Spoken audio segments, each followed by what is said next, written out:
sweet Jesus, Tom Payne. Oh my gosh. Is that it? Did you really die? I mean, you don't know. No one stabbed him in the head yet. So. That's true. So we'll see you in 3 days. Tom, when did you find out that the story was? Because I remember when you first came on the show. So do I. You had the wig on the show and the fake chin beard, and then now it's just all T-Pain. I spent 3 years growing it, and see ya. So when did you find out that the story was going to end in the mid-season finale? The usual time. I got the call like an episode before, and I was texting with my girlfriend, now fiance. Oh, congratulations! And I was texting with her and saying, oh, Angela just called me. I missed the call.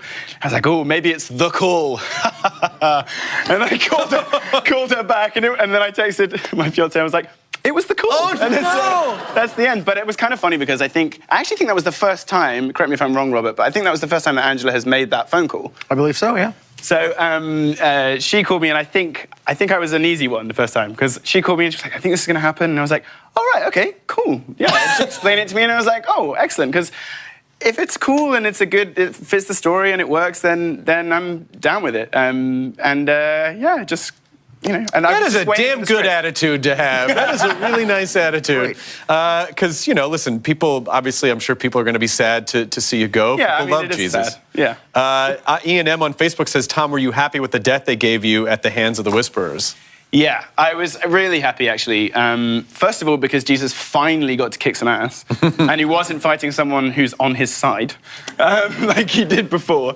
And secondly, because just the way we shot it, and the smoke, and everything leading up to it with Ross and Josh, and having the sword, and yeah, just managing to kick some ass, but it being a surprise. Like, at that point, Jesus is kind of having fun with it. Like, he's out of the walls of the hilltop, which he's been stuck in those walls. He's like, I just want to get out there and do some stuff.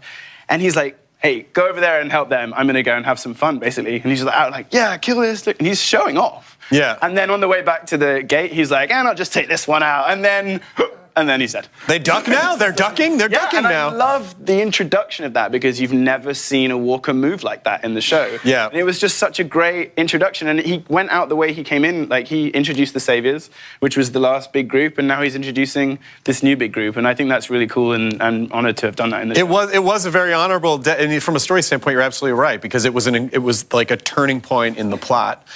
Tom, what went into the scene where you launched off that walker into the air? Oh, a lot of stuff. I mean, I was super excited to get into that because, as I said, like, I've been itching to, use my training and like get involved in a big fight. And this time I had a sword. So I was like, wow, this is going to be super fun. We had a new stunt coordinator come in to help us out with the fights that we did, called Josh. And he nailed it. Like, he was really like, we were swapping ideas back and forth, and I was like, how about if I do this? How about if I jump off here? And it's fun to get involved in something and be able to use what you've been learning, and let's make this look flashy, and let's make it look like he's having fun, which he was, and like he's not scared of it. He could just go out there and do what he wants and have some fun. So it was great to do, and I'm really super happy that we shot it all in slow-mo, because that was great. Well, Jamie A. wants to know on Facebook, just kind of building off that, were Aaron and Jesus hooking up? This is literally, it says, most asked question. Yeah. I don't know.